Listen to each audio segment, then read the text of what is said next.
الله. در مدینه منوره پیش مسجد حضرت بلال بازاری چیه؟ ماهی میگن. اینجا این کلاپوچه جگر بریان است. آدم ها همه ششگیان همه بعد نماز خفتن در حالت آرام همه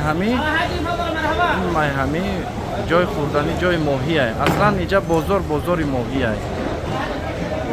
بازاری ماهی است. باز میگیریم بچه میگیریم ای بازار میگیریم. این همی خلمه بیای همینجا جای اوقات ها این اینجا جای ششلیک کرده سن. این همی صبح بالا میره همه بازار جای اوقات ها.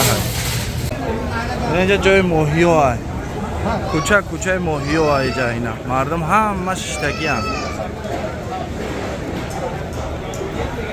کدومه که طرفدار اوقات‌های با مزه در مدینه منوره پیش مسجد حضرت بلال میایه. اگر مسجد حضرت رسول الله بیاین طرف مسجد حضرت بلال میایه کمک بالاترک میایه میپرسه که بازار ماهی در کجا است. اینا میره بازار ماهی میگن. نه ما از این پرنج برمادیم طرف مسجد حضرت بلال رفته سیم حاضر. اینجا مردم همه حالتی خرید کنیم بعد از نمازی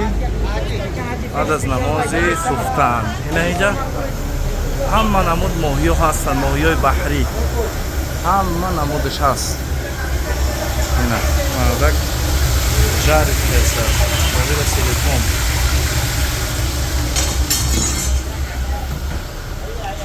او پرش اگر بریم بازار چیزای مقصد پدرکه و یگان چیزا در کارتو باشه در او پرش میرین میگیرین. این پره همش درون با درون بازار های جای خوردنی خورد و خوراک.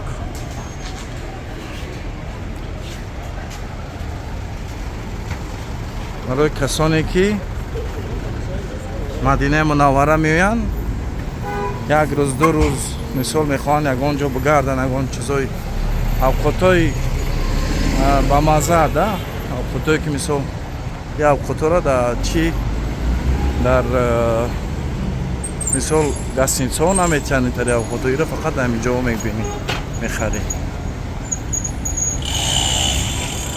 این مسجد حضرت بلال رضی الله عنه. این او راست تکی مسجد حضرت رسول الله. اومده مسجد حضرت بلال میوین.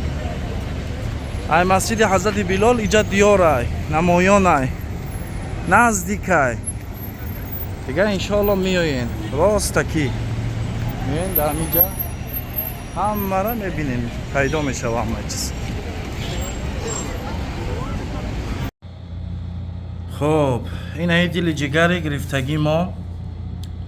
این ای کلاو پوچش.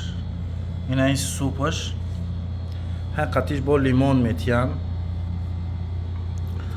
حاضر یک بسم الله کنیم که بینیم. بسم الله الرحمن الرحیم. خیلی دوستان جای شما خالی ما ایتن شما میگیریم.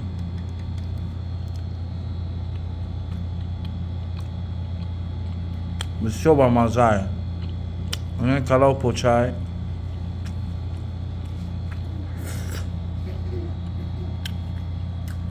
این با مزه ترک میشه وقتی که چیش کنی لیمون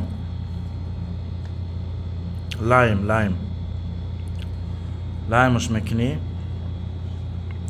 کم اکک روغانش میبره. انا بعد ایره با لایم میچشی نه